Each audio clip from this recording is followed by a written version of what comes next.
Hey beautiful souls, welcome to the soul बामर्स।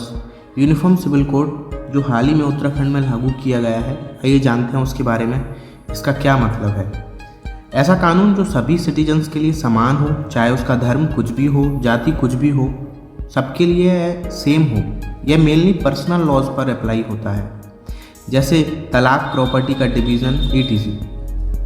आज के समय में देखा जाए तो अलग अलग कम्युनिटीज़ के पर्सनल लॉज अलग अलग हैं। जैसे हिंदुओं के लिए हिंदू मैरिज एक्ट और मुस्लिमों के लिए जो शरीयत बेस्ड कानून हैं और क्रिश्चियन के लिए क्रिश्चियन डाइवोर्स एक्ट, सब अलग अलग हैं। लेकिन हमारे देश में संविधान में DPSP को राज्य के नीति निर्देशक जो हैं उनमें आर्टिकल 44 है, उसमें यूनिफॉर्म सिविल कोड का जिक्र है, जिसमें लिखा गया है कि स्टेट प्रयास करेगा कि सिटीजन्स के लिए यूनिफॉर्म सिविल कोड इम्प्लीमेंट किया जाए। आज आज़ादी के 75 साल के बाद भी यूनिफॉर्म सिविल कोड लागू नहीं हुआ है, जो आर्टिकल 44 में संविधान में वर्णित है।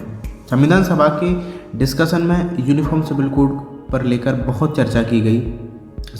सभी संविधान सभा के लोगों ने इस पर अपने मत रखे। संविधान सभा के डिस्कशन में यूनिफॉर्म सिविल कोड पर जो चर्चा हुई, उसमें कहा गया कि पर्सनल लॉज को अलग अलग रिलीजन हैं, सबके अलग अलग रिलीजन के पर्सनल लॉज हैं जो हमें डिवाइड करते हैं। इससे देश डिवाइड होगा। देश को एकजुट करना है तो सभी के लिए सिमिलर लॉज होने चाहिए। KM मुंशी ने बोला कि uniform civil code freedom of religion को हार्म नहीं करता है, और अगर कोई रिलीजियस प्रैक्टिस सोशल वेलफेयर के अगेंस्ट है तो उसे रिफॉर्म करना चाहिए। उस रिलीजियस प्रैक्टिस को चेंज करना ज़रूरी है। यूनिफॉर्म सिविल कोड जब आ जाएगा तो हमारे देश में जेंडर डिस्क्रिमिनेशन कम होगा।